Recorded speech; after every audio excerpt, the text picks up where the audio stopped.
Hi everyone, it's Lauren from Counseling for another Mental Health Minute. Today, again, I brought my friend Clarence to talk about a very serious and important topic.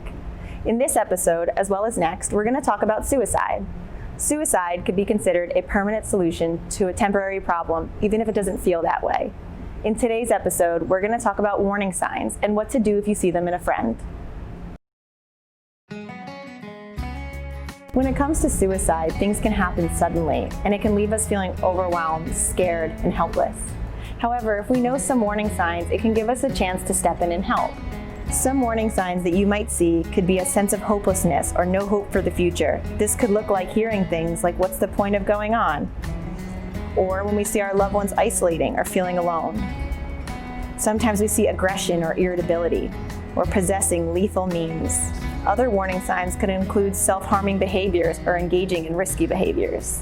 While you might spend a lot of time with family and friends, the reality is, especially right now, you might not always be physically with them. That can mean that the primary means of communication is over texting or the computer. This can make identifying warning signs a bit of a challenge because we can't see body language or tone. So what can you look for as warning signs over the computer? Keep an eye out for these signs that could indicate your friend is struggling with their mental health.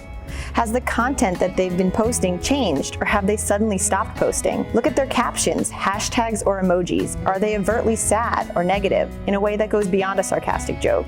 Are they liking posts or following accounts that promote negative behavior, even if it's not being shared to their feeds? Are they writing posts or comments that show they're in emotional pain, have impulsive behavior, irritability, hostility, or indicate insomnia?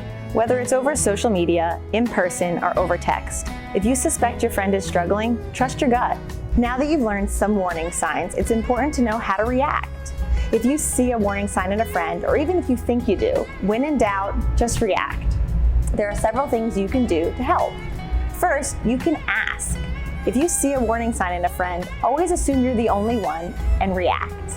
You can ask them if they're suicidal. Asking about suicide does not cause suicide. Asking questions saves lives. It shows you're paying attention to them and you care. Next, listen. Finding a moment to talk doesn't necessarily mean diving into those difficult conversations. It could just mean lending an ear and listening. And lastly, share. Share resources with your friend.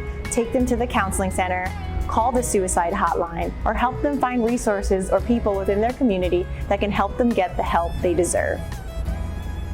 Together, we can build hope. We can challenge the stigma associated with suicide, and together, we can foster the strength to overcome the challenge that is suicide. Counseling is available to all students by appointment, Zoom, or telephone. We could be reached by emailing counselingcenter@lccc.edu or by calling us at 610-799-1895. We hope that what you learned today helped brighten your day in just the tiniest bit. And that's all for Clarence and I today, so have a great day and be well.